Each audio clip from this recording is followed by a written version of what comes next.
বিশাল ৩টি প্যারাশুট ব্যবহার করে ওরিয়ন ক্যাপসুলটি যখন সমুদ্রের নীল জলরাশিতে আছড়ে পড়ে তখন হিউস্টনের নিয়ন্ত্রণ কক্ষে উপস্থিত সবার মাঝে আনন্দের জোয়ার বয়ে যায়। দীর্ঘ ১০ দিনের রোমাঞ্চকর চন্দ্রাভিযান শেষে সফলভাবে পৃথিবীতে ফিরেছেন আর্টিমিস 2 মিশনের ৪ নভোচারী। অবতরণের পর কমান্ডার রিড ওয়াজম্যান জানান যে পুরো যাত্রাটি ছিল এক অসাধারণ অভিজ্ঞতার এবং দলের ৪ নভোচারী বর্তমানে সম্পূর্ণ সুস্থ ও স্থিতিশীল আছেন।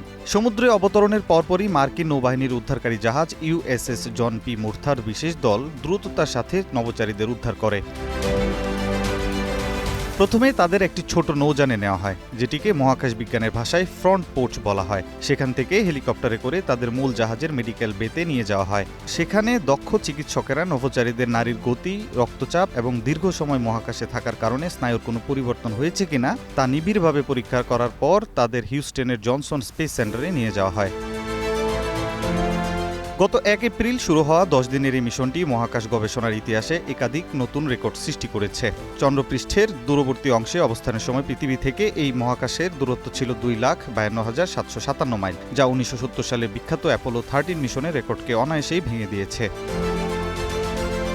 এছাড়া এই মিশনের মাধ্যমেই প্রথম অশ্বেতাঙ্গ হিসেবে ভিক্টর গ্লোভার, প্রথম নারী হিসেবে ক্রিস্টিনা কোচ এবং প্রথম অমার্কিন নাগরিক হিসেবে কানাডার জেরেমি হ্যানসেন চাঁদের কক্ষপথ ভ্রমণের অনন্য মাইলফলক স্পর্শ করেছেন।